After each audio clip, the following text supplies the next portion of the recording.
Now, your ABC 7 First Alert Weather Forecast with meteorologist John Scalzi.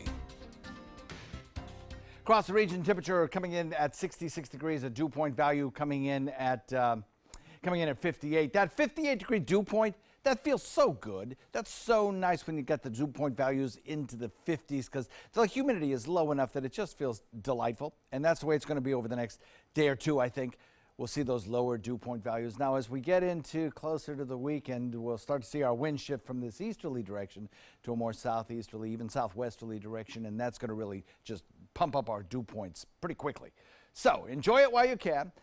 Temperature, as I mentioned, 66, will probably get up to the low 80s today. Across the region, pretty uniform temperature structure, really. A little bit cooler in inland areas with Wauchula at 63, Arcadia at 65, Myakka at 64. But then you get close right along the waters, and you've got 67 at Longboat, Venice, 66 in Inglewood.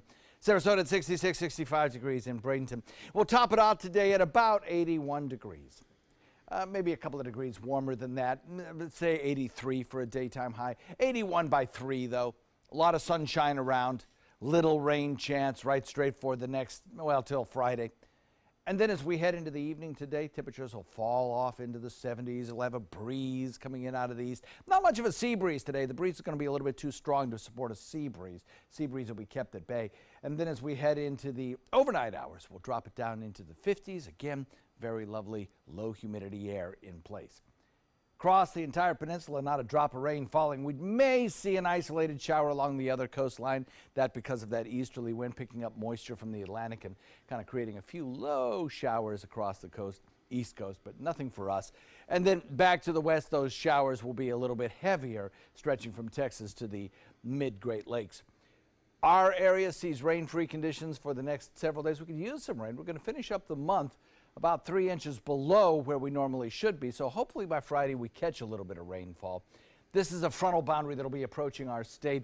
It'll stall out over north central Florida most likely and eventually just wash away, but it'll give us a day or two of enhanced rainfall chances. By the time we get to Sunday, I think our rain chance will pretty much be gone as high pressure then builds in. Here's the situation. We've got a couple of double barrel low pressure areas back to the west, and for us, a big ridge of high pressure. That high pressure provides us with that easterly wind, which we get throughout the day today. That gives us a kind of breezy wind, actually, as that high builds in. And boaters should be conscious of that. Those wind speeds can be up there just a little bit. Great for sailors, I would think, kind of sustained out of the east, coming in at about 15 to 20 throughout the day today. You won't have to worry about the wind direction. That's going to be consistent. And some gusts, though, could be even a little bit higher, so some pretty breezy conditions. In fact, if you take a look at it throughout the day, coming in at about 15 knots, but those gusts could be as high as 20 knots. We'll have a moderate chop on bay and inland waters with 2 to 3 foot seas. And the forecast looks like this. Today's high comes in at about 83. Nighttime low comes in the upper 50s, so pretty conditions there. Tomorrow and Thursday all look really good. Friday, maybe a little increase in cloud cover with that 20% chance of rain showers as that next front approaches. It stalls out, gives us lingering rain chance on Saturday.